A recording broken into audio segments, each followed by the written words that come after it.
Ever had one of those days where a single comment just throws you completely off balance? Or maybe you're scrolling through social media and suddenly you feel this wave of comparison or anxiety wash over you. It's like our peace of mind is a delicate feather, and the slightest breeze can just blow it away. But what if I told you there's a way to build a fortress around your inner peace? A way to remain calm and centered no matter what life throws at you? This isn't about being cold or emotionless. It's about achieving true emotional freedom. Today, we're diving into the ancient Buddhist art of being unbothered.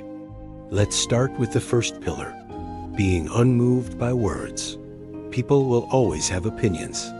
They'll praise you, they'll criticize you, and often what they say has more to do with their own inner world than it does with you. The Buddha taught that holding on to anger or resentment over someone else's words is like grasping a hot coal with the intent of throwing it at someone else. You are the one who gets burned. So, how do we let go of that coal? The key is to see words for what they are. Just sounds, just vibrations in the air. They only have power if we give it to them. The next time someone says something that stings, try this little mental trick. Imagine their words are like clouds passing in the sky. You can acknowledge them. Oh, look, a cloud. And then just let them drift by without getting attached. You don't have to absorb them into your being. You are the sky, not the cloud. Next up, being unmoved by circumstances. Life is a constant flow of ups and downs. We get the promotion. We lose the job. We feel healthy. We get sick. We're happy. We're sad.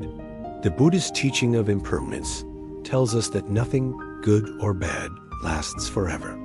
So if we cling desperately to the good times, we'll suffer when they change.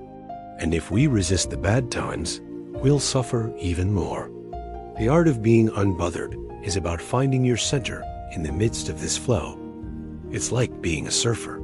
A surfer doesn't try to stop the waves. That's impossible. Instead, they learn to ride them.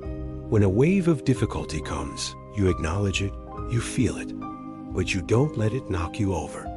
You find your balance, you adapt, and you keep moving forward, knowing that this wave too will pass.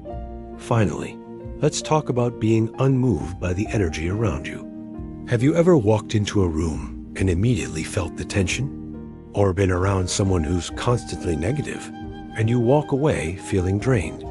We are incredibly sensitive to the energy of people and places. The Buddhist practice of cultivating loving kindness, or metta, is a powerful shield. It starts with yourself.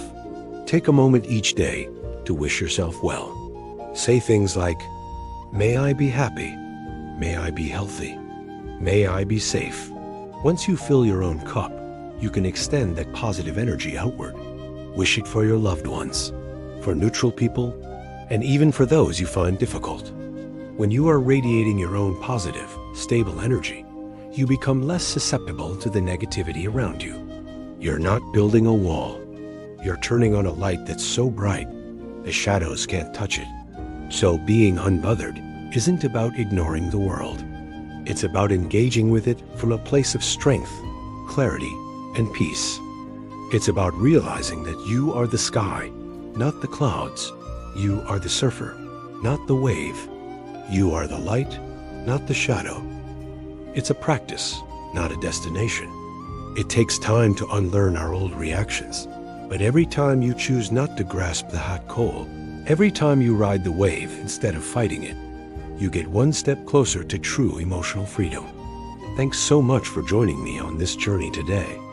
If this resonated with you, give this video a like and hit that subscribe button for more insights on living a more peaceful and centered life. See you in the next one.